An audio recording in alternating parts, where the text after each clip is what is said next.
Hi friends, welcome to my channel Interesting Engineering. Let's discuss about errors in electrodynamometer wattmeter in this video. In our previous video, we have already discussed what's an electrodynamometer wattmeter, what's its principle of operation and its construction. Let's have a short preview about it. A electrodynamometer wattmeter consists of two main coils, current coil and the pressure coil. Current coil is connected in series with the load, and since it carries the load current, it's called a current coil. A pressure coil is connected across the supply voltage. A moving system is placed over this pressure coil. When current flows through this current coil, there develops a force. It acts as an electromagnet, and due to the interaction of voltage in the pressure coil with this electromagnetic field, there creates a force which is called a deflecting torque, which makes the pointer to deflect over the scale arrangement. And this is an instrument meant for measuring power in both AC as well as DC circuits. In the case of DC circuit, the power calculation will be P is equal to V into I, whereas when it is used for AC measurement, power is equal to VI cos phi. So this is the short preview about electrodynamometer wattmeter.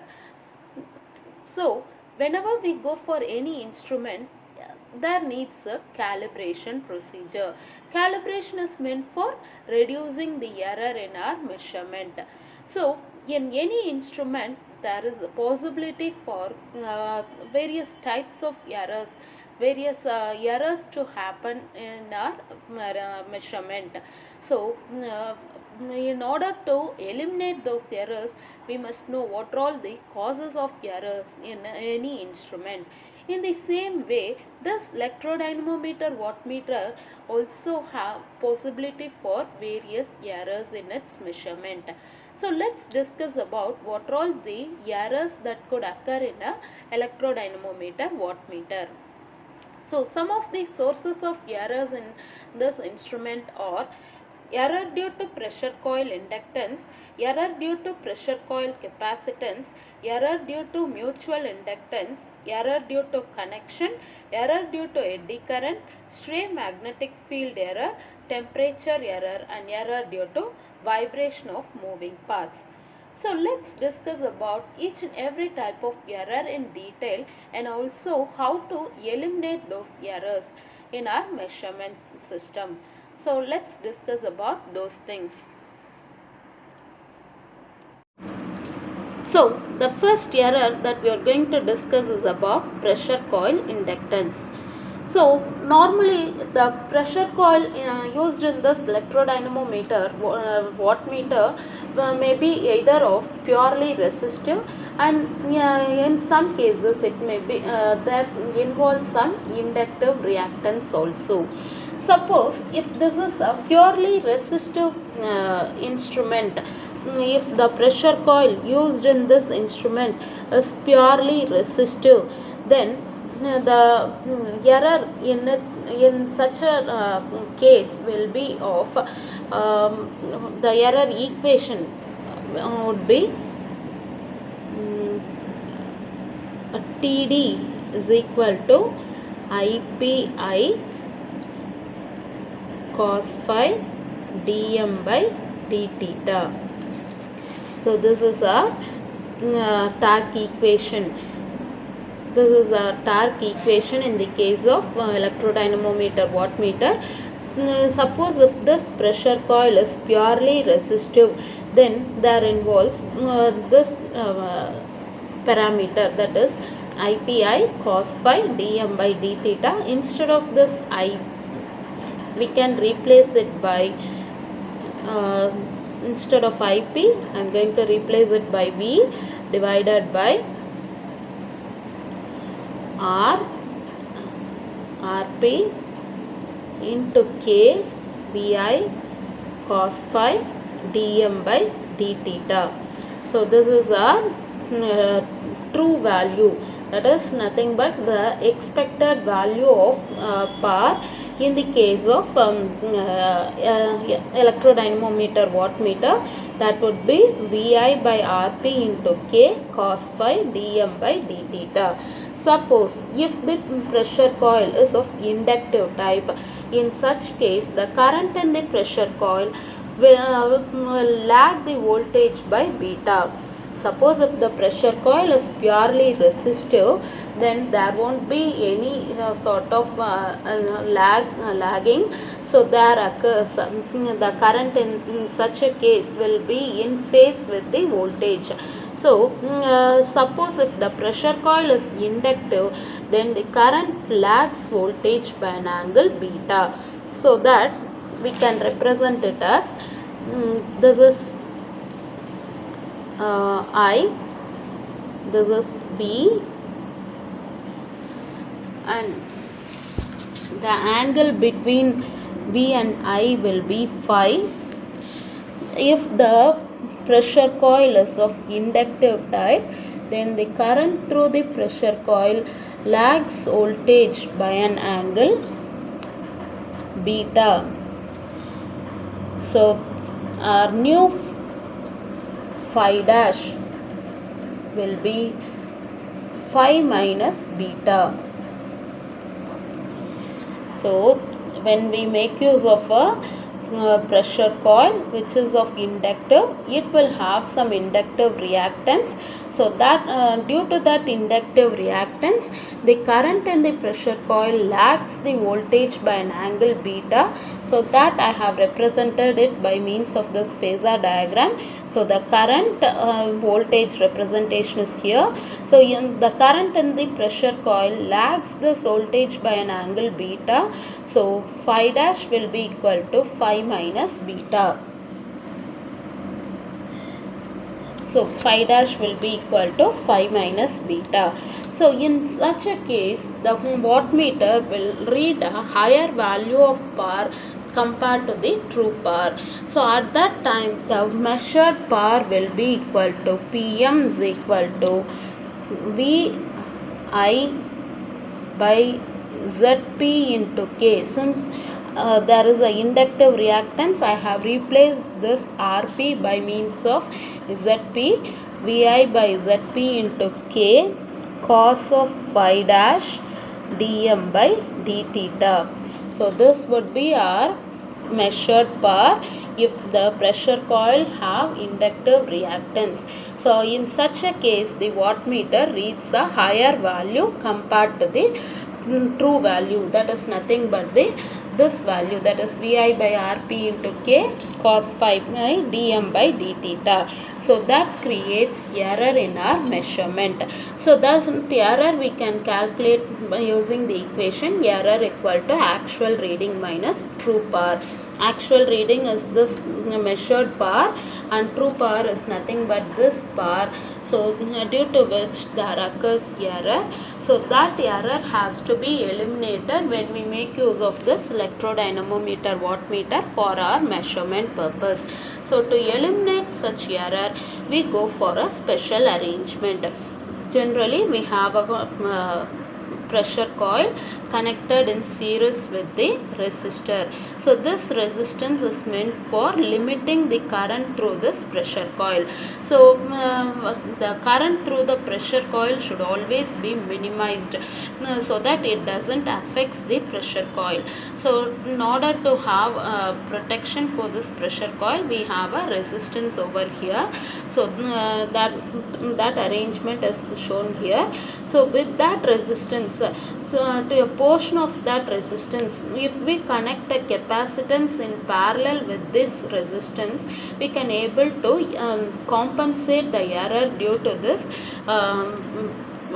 compensate the error due to the presence of inductive reactance in the pressure coil.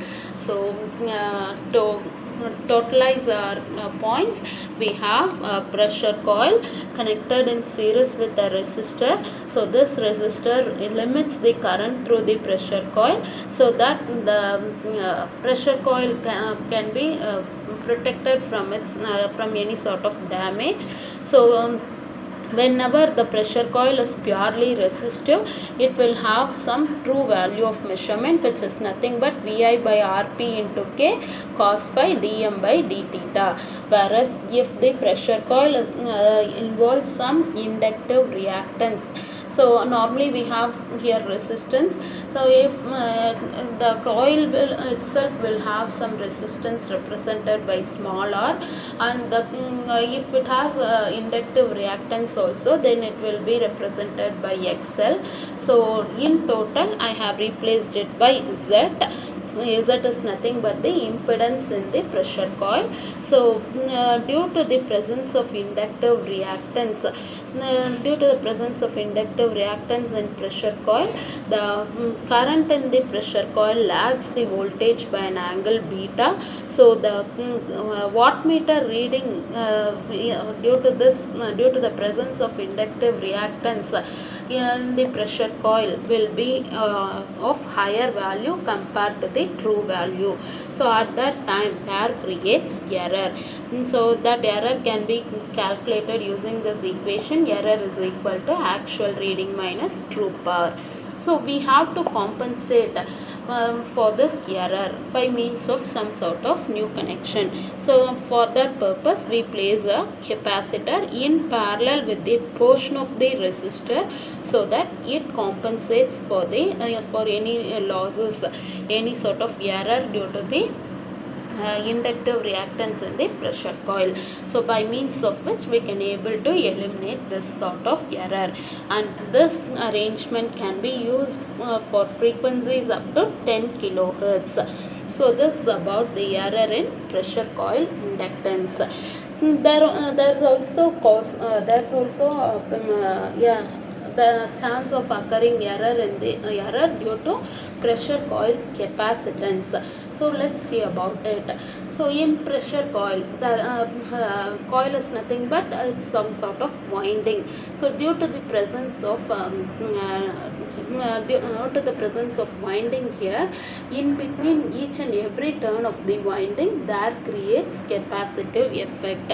So that capacitive effect also creates some sort of error in our measurement. But compared to the inductive reactance, the capacitance due to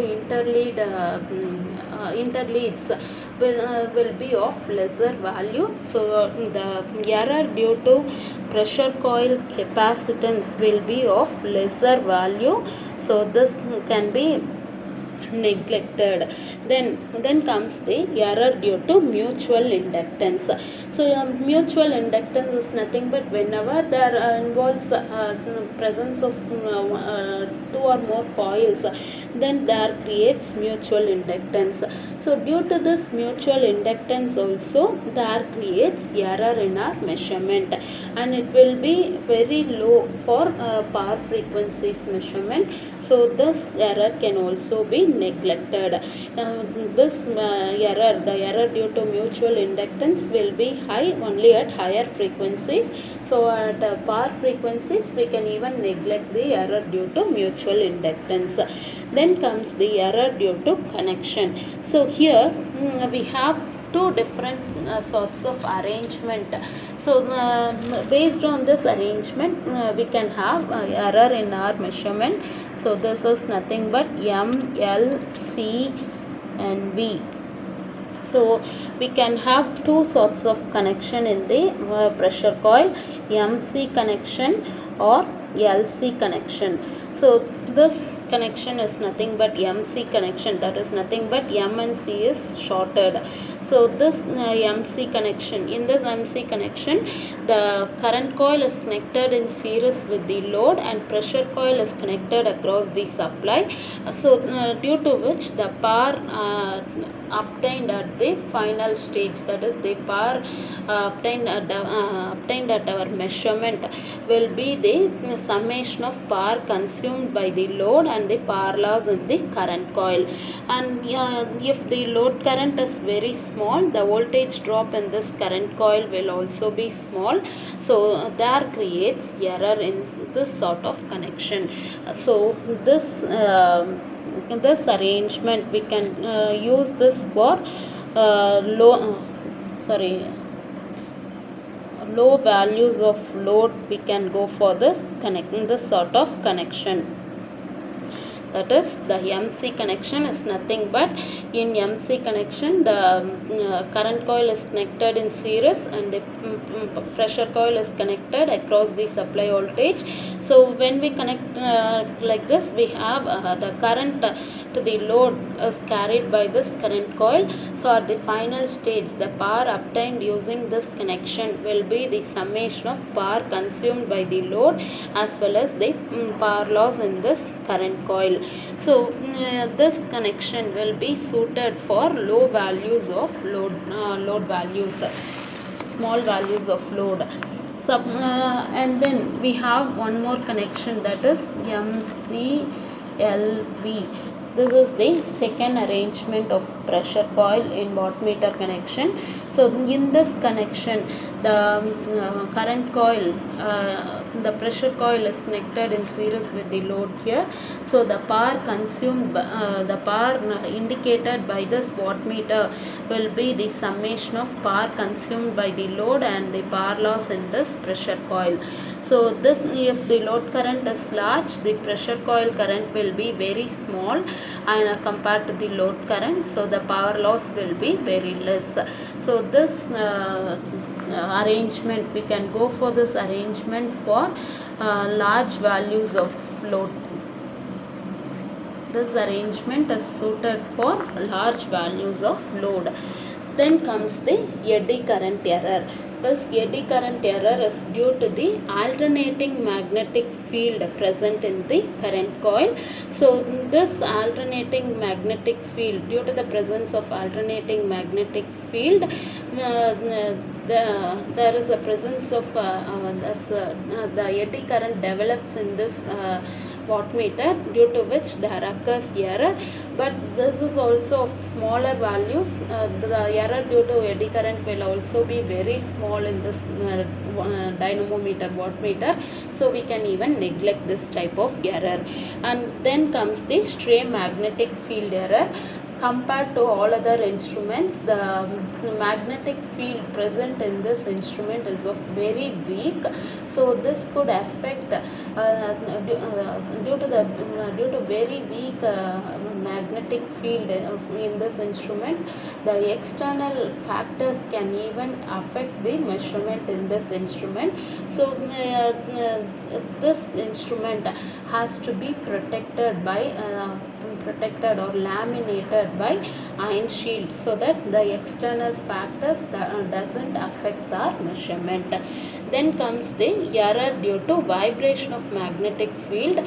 So when the frequency of TD is equal to the frequency of moving system, then the vibration will be very high. So the moving system's frequencies should always be designed in such a way that it is lesser than that of the deflecting target. It is lesser than the frequencies of the deflecting target.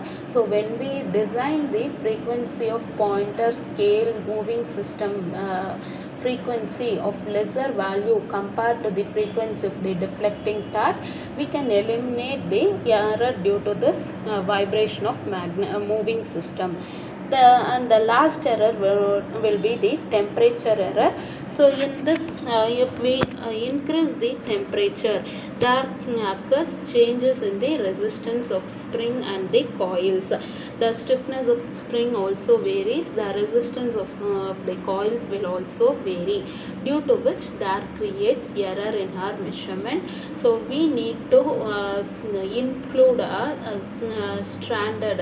We need to include a material of low temperature coefficient, which could compensate for the error due to temperature values. So by means of which we can eliminate the error due to temperature.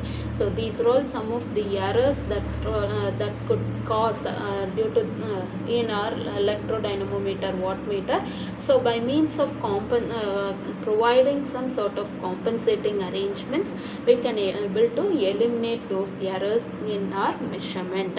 So this is about the errors in electrodynamometer wattmeter. So far we have discussed what is a electrodynamometer wattmeter, what's its principle, what's its construction, working, the equation that governs its operation. Then we have also listed out the errors in a electrodynamometer wattmeter. So in our next video we shall discuss about low power factor wattmeter. So for more videos keep watching. Please subscribe and share. Thanks for watching.